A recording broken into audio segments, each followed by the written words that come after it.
Recording in progress.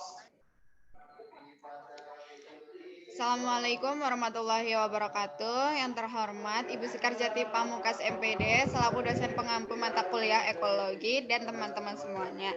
Perkenalkan, kami dari kelompok 3 akan mempresentasikan hasil diskusi kami tentang komponen ekosistem. Sebelumnya, perkenalkan anggota kelompok kami terlebih dahulu.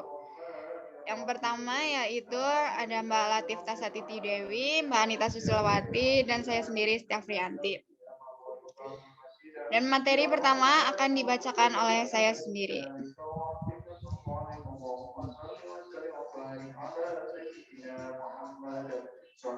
Pengertian ekosistem. Di dalam ekosistem, organisme yang ada selalu berinteraksi secara timbal balik dengan lingkungannya.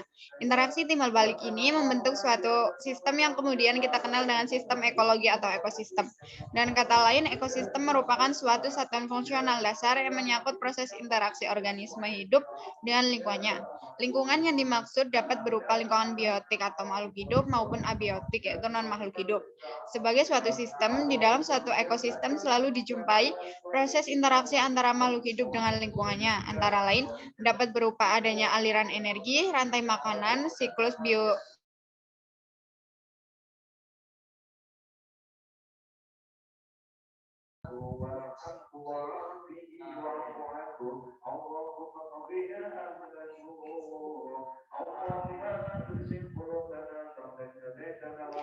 Untuk mempermudah pemahaman tentang ekosistem, digunakan berbagai macam istilah sehingga mempermudah mengenal satuan-satuan makhluk hidup dalam ekosistem. Istilah-istilah tersebut sebagai berikut. Yang pertama yaitu individu.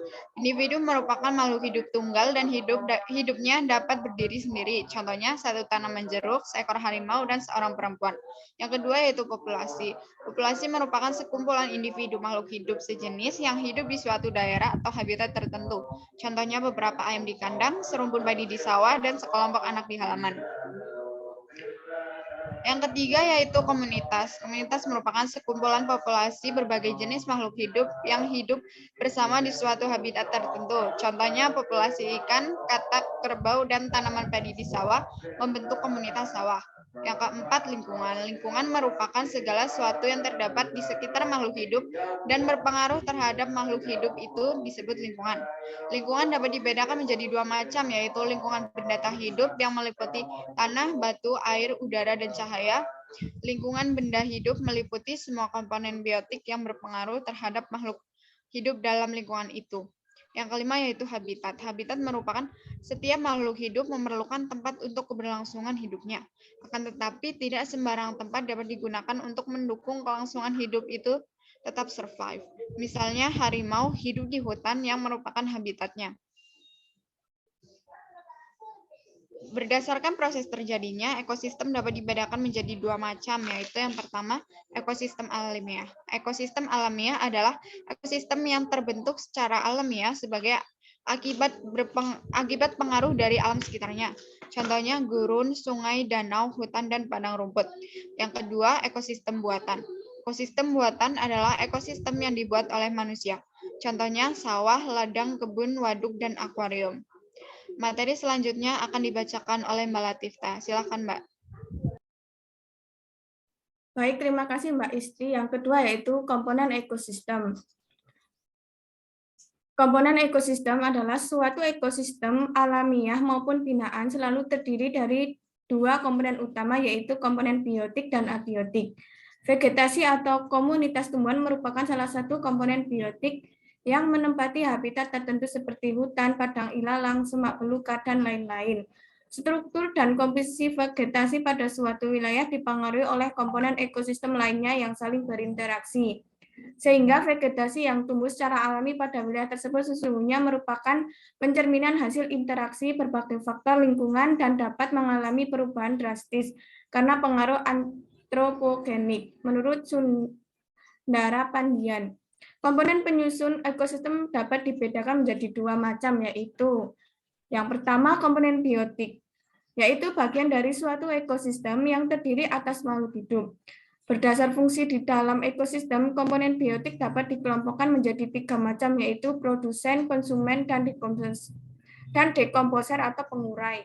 Berdasarkan cara mendapatkan makanan, komponen biotik dibagi menjadi dua jenis, yaitu yang pertama organisme autotrof, yaitu organisme yang dapat membuat makanannya sendiri dengan cara mengubah bahan anorganik menjadi organik dengan bantuan sumber energi tertentu.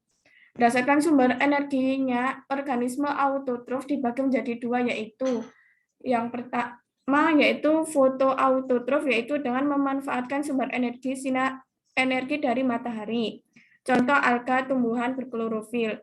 Yang kedua yaitu kemautotrof, yaitu dengan memanfaatkan sumber energi dari hasil reaksi kimia. Contoh bakteri nitrit dan bakteri nitrat. Organisme heterotrof. Organisme heterotrof yaitu organisme yang mendapatkan makanan dari organisme lain atau organisme yang tidak mampu membuat makanannya sendiri. Contoh kupu-kupu menghisap madu bunga. Berdasarkan peranannya dalam ekosistem, komponen biotik dibedakan menjadi 4, yaitu produsen merupakan organisme yang menghasilkan makanannya sendiri melalui proses fotosintesis.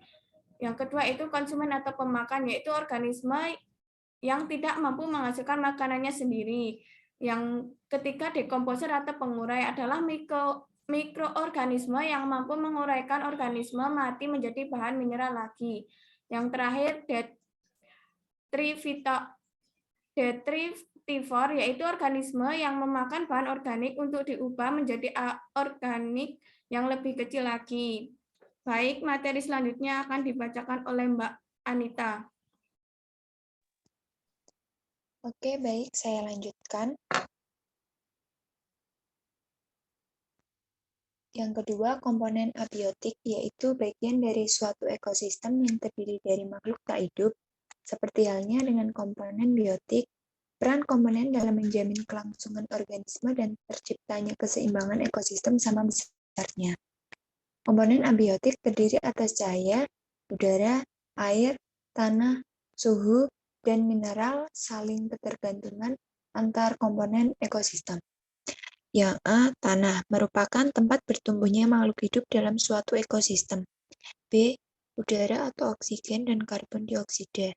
Oksigen tentu mempunyai peran penting karena diperlukan oleh hewan, tumbuhan, dan manusia dalam proses respirasi. C, cahaya matahari merupakan sumber energi utama dalam proses fotosintesis.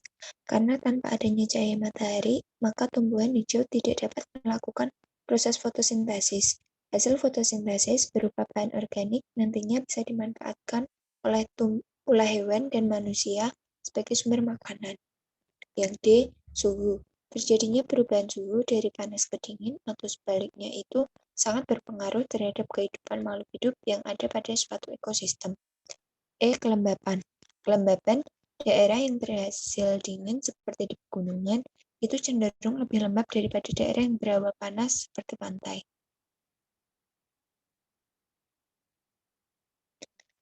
Untuk yang ketiga, tentang interaksi antar komponen ekosistem. Dalam ekosistem, terjadi interaksi antar komponen ekosistem. Interaksi tersebut dapat berlangsung antara komponen biotik dengan abiotik atau antar komponen biotik. Yang pertama, interaksi antara komponen biotik dengan abiotik. Interaksi ini contohnya adalah keberadaan tumbuhan sangat mempengaruhi kondisi tanah. Akar tumbuh-tumbuhan dapat mencegah hanyutnya lapisan humus di permukaan tanah. Selain itu, daun-daun tumbuhan yang gugur dapat membusuk dan bercampur dengan tanah membentuk humus. Dengan demikian, kesuburan tanah akan selalu terjaga. Kandungan air sangat mempengaruhi kehidupan tumbuh-tumbuhan. Air sangat berguna bagi makhluk hidup. Tumbuhan sangat memerlukan air, misalnya untuk bahan baku fotosintesis. Akar tumbuhan menembus ke dalam tanah untuk menyerap air dan zat hara. Jika tanah mengandung cukup air, tumbuhan akan tumbuh subur. Sebaliknya, jika kekurangan air tidak akan tumbuh dengan baik.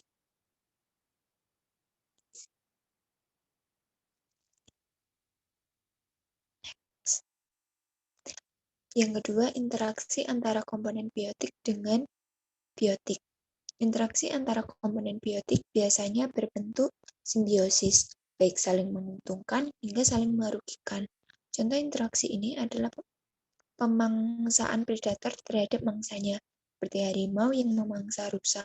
Selain pemangsaan, juga ada persaingan antara individu sejenis yang merebutkan sumber daya pakan yang sama.